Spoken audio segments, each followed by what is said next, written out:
नमस्कार, मैं action today 24/7 से अभिषेक नौटियाल। देहरादून से जहां आज पूर्व सैनिक और बेरोजगार संगठन ने एक साथ मिलकर राज्य सरकार द्वारा उपनल के माध्यम से अन्य युवाओं को भी रोजगार दिए जाने का विरोध किया। पूर्व सैनिक और बेरोजगार संगठन ने संयुक्त प्रेस वार्ता पर सरकार से फैसला वापस लेने की भी मांग की। वहीं मांगे न माने जाने पर आगामी विधानसभा सत्र के दौरान घेराव करने की चेतावनी दी है।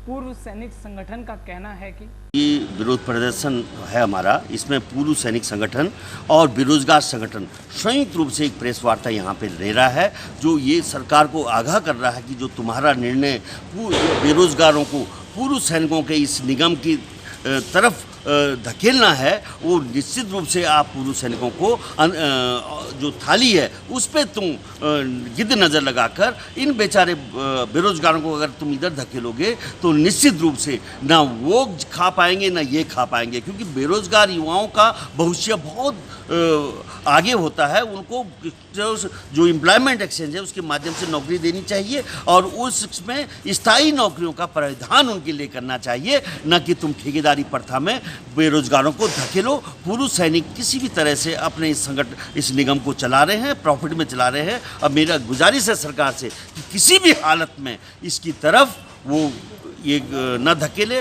और पूर्व सैनिकों के इस निगम को आप जिस तरह से हरक सिंह ने अपने भाई भतीजा करके 5000 लोगों को इस निगम के माध्यम से लगाया था जब वो खुद मंत्री थे, सैनिक कल्याण मंत्री, और उसके बाद हरीश रावत ने इस प्रथा को खत्म किया था। इसलिए मैं निश्चित रूप से कहना चाहता हूँ कि हमें बेरोजगार संगठन और पूर्व सैनिक संगठन मिलकर एक बड़े आंदोलन की तैयारी कर रहे हैं और जब विधानसभा सत्र शुरू होगा तो निश्चित रूप से विधानसभा के आगे हमारा एक बड़ा प्रदर्शन होगा।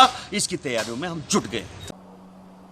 पूर्व के अनुभवों से यह प्रमाणित होता है कि उपनल चोर दरवाजे की एजेंसी बना दी इन सरकारों ने, और फौजियों को भी बेवकूफ बना रहे हैं और बेरोजगारों को भी बेवकूफ बना रहे हैं।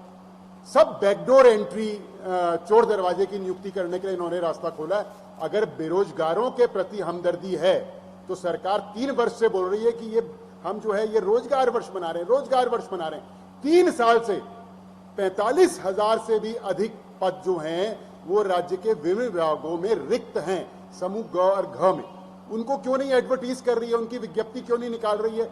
तो उपनल की आड़ लेके इधर पूर्व सैनिकों को बेवकूफ बनाना, इधर बेरोजगारों को झुंझुना पकड़ाना और नेताओं, नौकरशाहों, अधिकारियों के चहेते एडजस्ट करना और करप्शन करना, उसमें पैसे का लेन देन करना। प्रति नियुक्ति का कोई रेट नहीं है, 50,000 से लाख रुपये जो हैं आप बैकडोर में ले रहे हैं। इसलिए हम सब लोग एकत्रित हुए हैं कि गवर्नमेंट अपने निर्णय को वापस ले। वैसे तो बैकडोर से कर ही रहे हैं, अन्यथा हम सब लोग जो हैं सत्र के दौरान भी सड़क पे होंगे, विधानसभा कूच करेंगे और उससे पहले भी आंदोलित होंगे पूरे राज्य की जनता को लेकर। इसमें एक्स सर्विसमैन भी साथ में हैं और बेरोजगार जो हमारे साथी हैं वो भी साथ में। सचिवालय संघ के अध्यक्ष दीपक जोशी के खिलाफ अपर सचिव गृह की चल रही जांच के विरोध में सचिवालय में धरना प्रदर्शन किया जा रहा है। सचिवालय संघ के पदाधिकारी अपर मुख्य सचिव प्रशासन के कार्यालय के बाहर धरना प्रदर्शन कर रहे हैं। सचिवालय संघ ने सरकार से अपर सचिव गृह की जांच को वापस लेने की मांग की है। सचिवालय संघ के अध्यक्ष दीपक जोशी का कहना है, देखिए, पूर्व निर्धारित कार्यक्रम के अनुसार सरकार द्वारा कर्मचारी संगठनों के अस्तित्व पर जो कुठाराघात किया गया है और सचिवालय जैसी शीर्षस्थ कार्यालय इकाई के पदाधिकारियों को जिस तरह से टारगेट किया जा रहा है, कहीं ना कहीं इसके विरोध स्वरूप आज ये धरना कार्यक्रम लगाया है, जिसमें सचिवालय संघ और सचिवालय के सभी संवर्गीय संघों के पदाधिकारी यहाँ बैठ रहे हैं और निश्चित रूप से सरकार को इस उत्पीड़न के खिलाफ लामबंद हैं। और यदि यही स्थिति रही और इस स्थिति में अगर अपेक्षित निर्णय नहीं लिया गया तो निश्चित रूप से सचिवालय में जो आंदोलन है वो उग्रता की ओर जाएगा और कहीं ना कहीं सचिवालय बंद और अन्य विकल्पों पे भी सचिवालय संघ विचार करेगा। सभी संगठन इस मुहिम में सचिवालय संघ के साथ हैं और इसके अस्तित्व को बचाने के लिए सभी कार्मिक संगठनों के पदाधिकारियों को भी से भी अनुरोध है कि वो भी इस अस्तित्व को बचाने में अपनी सहयोग देंगे। इसी विश्वास के साथ हम लोग इसी संकल्प के साथ बैठे हैं।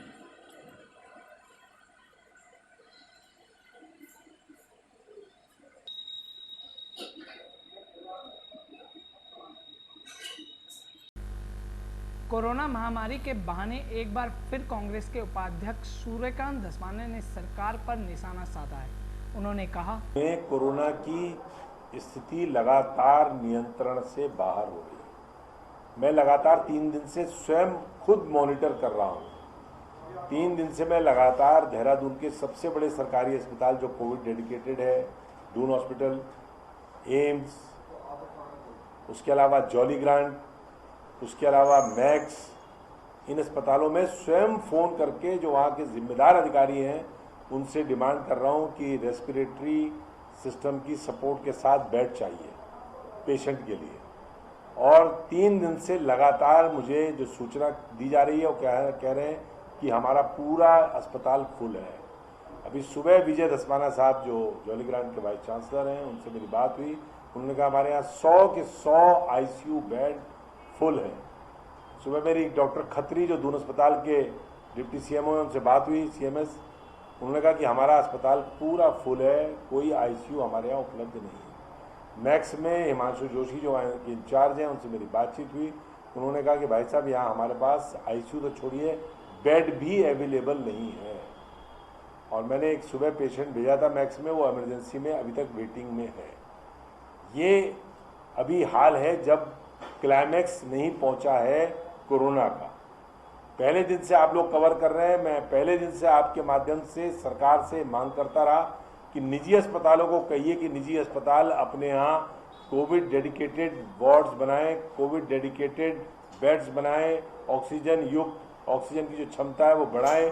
ये मैं लगातार डिमांड करता आया हूँ। और आज जब 6 महीने कोरोना को इस राज्य में पूरे होने जा रहे हैं 15 तारीख को, 6 महीने में भी सरकार व्यवस्था नहीं कर पाई।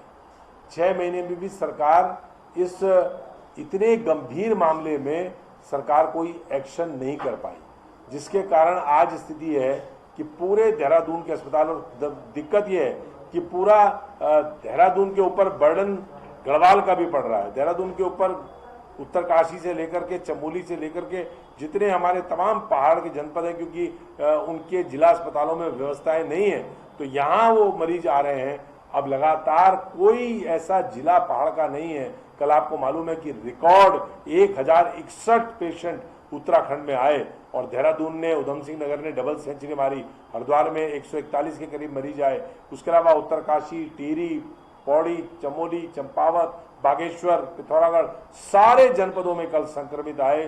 कुल 1061 हाईएस्ट नंबर अब तक 15 मार्च से लेकर के अब तक कोविड पेशेंट्स का आया है। लेकिन सरकार ने सरेंडर किया हुआ है। मुख्यमंत्री कल प्रधानमंत्री जी से बात कर रहे हैं बद्रीनाथ धाम जी की। बद्रीनाथ धाम की भव्यता बढ़ाएंगे। अरे उसकी भव्यता तो अनंत काल से है। पवन मंद सुगंध शीतल हेम मंदिर शोभितम, वो तो कब से है। वो मोदी जी क्या उसकी भव्यता बढ़ाएंगे? आप जो उस नारायण के दरिद्र नारायण है, जो उस नारायण की संतानें हैं, जो उस भगवान की संतानें हैं, उनकी रक्षा का जिम्मेदारी करिए, उनकी रक्षा का जिम्मा लीजिए जो आपको जनता ने दिया हुआ है। लेकिन राज्य में स्थितियां हाथ से बाहर जा रही हैं। मैंने अभी प्रदेश अध्यक्ष जी की तरफ से, प्रदेश अध्यक्ष जी ने मुझे निर्देश दिया कि आप इस बारे में राज्य सरकार के अधिकारियों से बात करें। मैंने स्वास्थ्य सचिव से अमित नेगी जी से बात करी है और उनको मैंने मांग पत्र भी प्रदेश कांग्रेस कमेटी की तरफ से प्रेषित किया है। मांग करी है कि तत्काल देहरादून समेत पूरे राज्य में 1 लाख क्षमता के कम से कम बेड तैयार किए जाएं।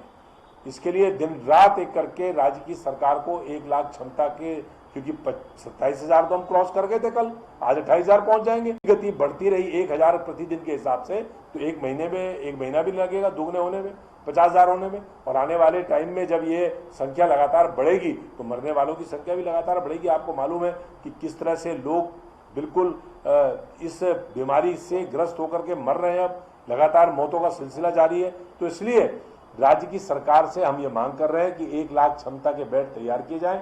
और जैसे ही प्रदेश अध्यक्ष आएंगे, हम महामहिम राज्यपाल से इस मामले में समय मांगेंगे और महामहिम राज्यपाल से इस बारे में शिकायत करेंगे कि सरकार इसकी तैयारी पूरी जिम्मेदारी के साथ नहीं कर रही है। कांग्रेस के प्रदेश उपाध्यक्ष सूर्यकांत धस्माना ने सरकार पर निशाना साधते हुए कहा कि जिस तरीके से पूरे प्रदेश में बेरोजगारी फैली हुई है, रोजगार के लिए लोग सड़कों पर उतर रहे हैं। अब कांग्रेस ने भी 12 सितंबर को आह्वान किया है कि कांग्रेस के लोग पूरे प्रदेश में ब्लॉक मुख्यालय में धरना प्रदर्शन करेंगे। और उसके बाद प्रीतम सिंह जी ने जो नारा दिया है त्रिवेंद्र रावत रोजगार दो वरना गद्दी छोड़ो, उसको लेकर कांग्रेस गली गली मोहल्ले मोहल्ले जाएगी और जनता को जागरूक करेगी। इस सरकार से कोई भी उम्मीद अब नहीं रही है क्योंकि इस सरकार का लगभग मात्र 1 साल बाकी रह गया है।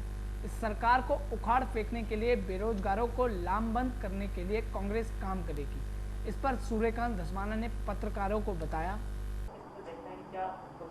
अभी कांग्रेस का तो आह्वान था नहीं, ये बेरोजगारी के खिलाफ देखिए प्रचार तंत्र और जिस तरह से जिन बातों के लिए अब रोजगार के लिए लोग सड़कों पे तड़प रहे हैं।